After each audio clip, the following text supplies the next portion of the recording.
6 months later, I realized divorcing my husband was a huge mistake. Here's my story, and I hope others can learn from it. If I could give anyone advice about divorce, it would be this: don't do it unless there's a serious reason, like abuse or threats.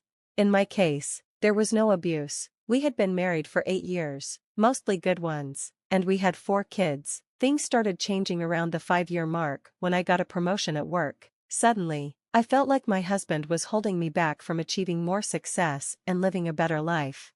We didn't have much money, but with my promotion, I was making more than he was. I worked longer hours, while his work hours were cut, so he was home more. I began resenting him for staying home, especially since he got to spend time with our kids. By the time I came home most nights, the kids were either getting ready for bed or already asleep.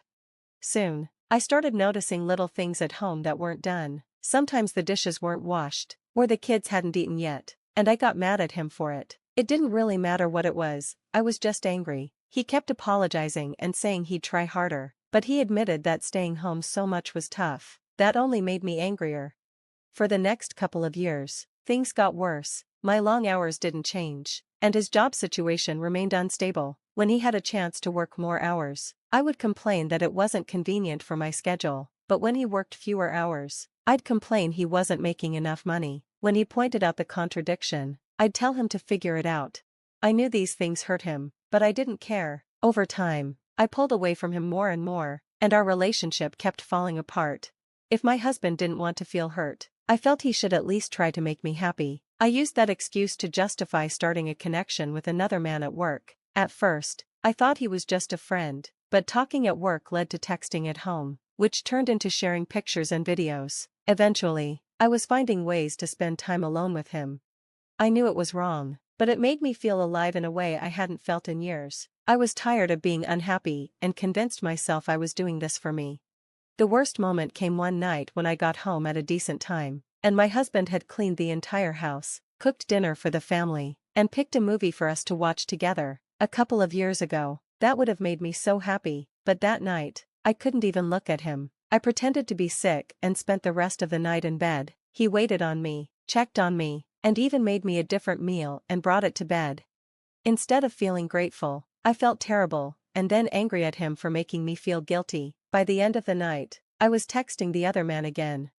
Over the next couple of months, no matter what my husband did, I found a reason to be upset with him. Even just his breathing seemed to irritate me some days. When he got upset about the way I treated him, I would push him further until he eventually lost his temper. After most of our arguments, he would end up apologizing for whatever I said he did wrong, whether it was valid or not.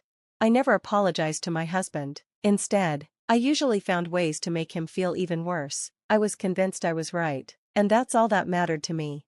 When he found out about my relationship with the other guy, it crushed him. Seeing him trying to hold back tears hurt me deep inside, but I refused to let him see it. At his lowest point, I chose that moment to tell him I wanted a divorce. I could almost feel his heart breaking. He begged me to reconsider, saying we could work through it together, but I wasn't interested in fixing our marriage.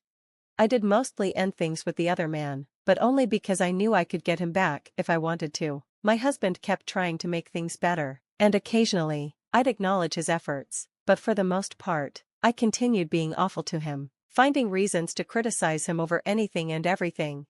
Honestly, I'm not sure what more he could have done to make me happy, other than finding a job that paid enough so I wouldn't have to work at all. He said he was trying, but looking for a job and actually finding one are two different things.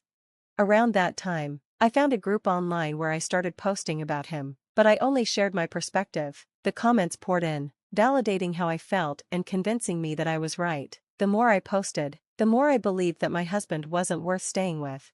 The internet had convinced me that my husband was terrible. Feeling supported by all those opinions, I started saying awful things to him and sometimes just ignored him altogether. Confident in my decision, I contacted a lawyer and filed for divorce within weeks. I kept using online groups to validate my feelings and get encouragement to go through with it. Eventually, the divorce was finalized. My ex-husband didn't ask for much, just not to get divorced and to try to work things out. But I didn't care. He was heartbroken, but I felt free. I thought I could finally do whatever I wanted without guilt or having to answer to anyone. That sense of freedom was amazing. At first, it didn't last long. Within a month of him moving out, I missed garbage day 3 times. The dishes piled up in the sink, and laundry sat around so long that I had to sniff clothes to see if they could be worn again. On top of that, my kids were miserable. My oldest had seen some of the messages between me and the other guy months earlier and knew that her dad still wanted to work things out. She stopped talking to me except to say she wanted to go to her dad's house. The other kids followed her lead and told me they wanted to live with him too. I tried to make them happy by buying them toys all the time, but the joy only lasted a few minutes. I realized I wasn't really making things better for them or for myself. Being alone was harder than I expected. I couldn't keep up with all the extra hours at work anymore, so I started calling my ex-husband to watch the kids. He always came over as soon as he could and would ask if I needed anything. When I got home, I often found the dishes done, the laundry folded, and even dinner prepared. He never stayed long after I got back. He would just tell me to call if I needed anything and then leave. One night, he even took out the garbage for me because it was garbage night, and I had forgotten again. He always looked so sad when it was time to go. A few months later, my friends convinced me to go on a date. It was just dinner and a movie, and I felt excited and hopeful at first, but during dinner, I started feeling an overwhelming sense of guilt. It got so bad that I couldn't even go to the movie afterward. About a week and a million tears later, I found myself in a therapist's office. I told her everything, starting with the promotion I had gotten at work. To my surprise, she didn't agree with me or the advice I had received online to divorce my husband. I started seeing her 2 or 3 times a week. At first, I tried to prove I was right, but the more we talked, the more I realized how wrong I had been. It was devastating. I don't think I've ever cried as much in my life as I did during that first month of therapy.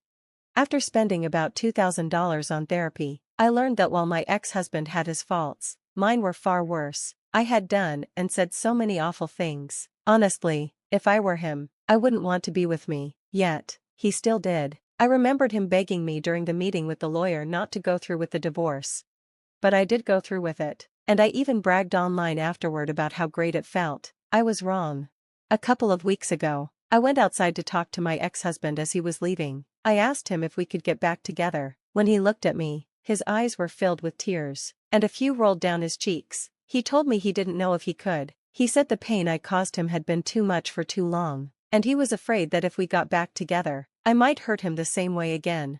He said he always hoped I'd realize how much he loved me and stop what I was doing, right up until I signed the divorce papers. He said the moment I signed them and let out a big, exaggerated sigh of relief hurt him more than anything else. Now, he doesn't know if he can ever trust me again. I don't blame him. Looking back, I see that I destroyed a man who was actually a great husband. I took away a great father from my kids by breaking up our home. I pushed for the divorce, thinking it would bring me happiness and freedom, but instead, I spend my free time alone at home or sitting on a therapist's couch. Please don't take advice about divorce lightly, whether from this site or anywhere else. If your marriage is struggling, look at yourself first and see if there are changes you can make. This is advice for both men and women. Getting divorced isn't fun, being divorced isn't fun, and seeing your husband broken and your children unhappy because of your actions is the most painful thing I can imagine. I wish all of you well and hope you'll give your marriage a second chance.